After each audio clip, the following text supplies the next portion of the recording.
li ñu waroon wax ci wolof yëpp dama lay bàyyi sax nga faram-fàcce ko parce que li nga ci mën mënuma ko ndax waa réew mi supporter suñu équipe nationale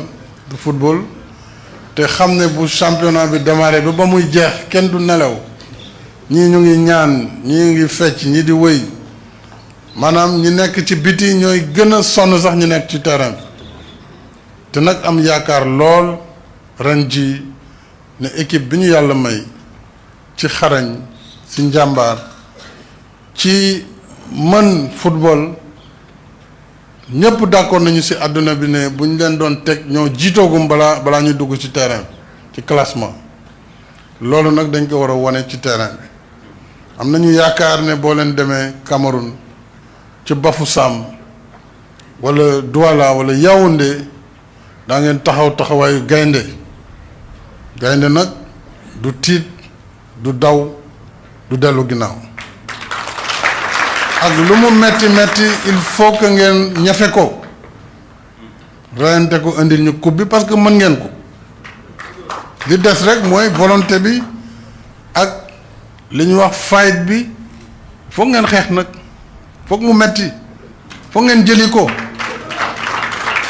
loolu rek mooy def différence bi vous êtes les meilleurs au plan tactique au plan technique au plan qualitatif kon lii des mooy cette hargne de vaincre cette volonté bi nga xam ne mooy tax koo leen dajal duma ko ñun ñaan lañu mën kat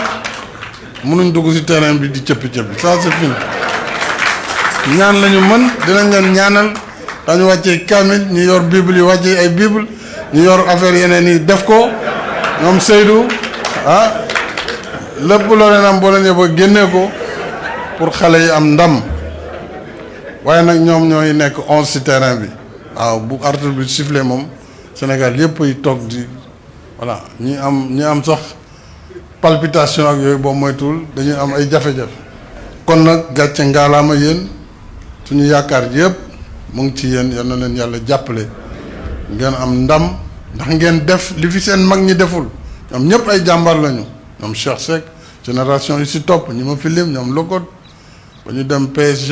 di football yàgg na ñoom El Hadj dem nañ dóor France waaye après dem nañ ba quart de finale yéen daaw dem ngeen ba voilà waaye bii waxuma finale coupe la ñu wax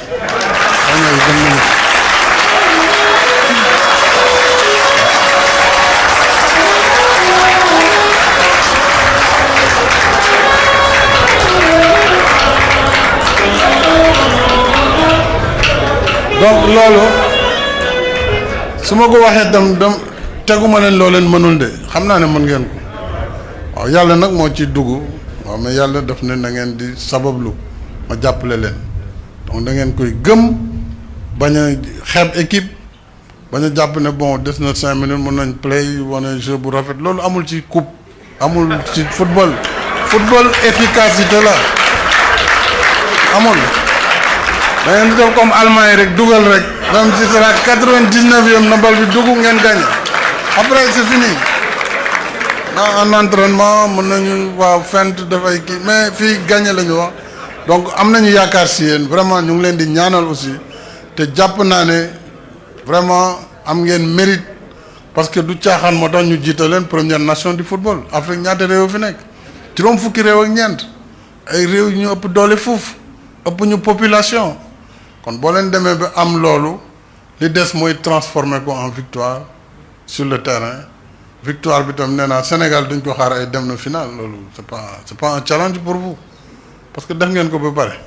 kon fi ñu leen di xaar mooy fi kenn yeggagul Sénégal kenn yóbbu fa Sénégal yal na leen ci yàlla jàppale jërëjëf.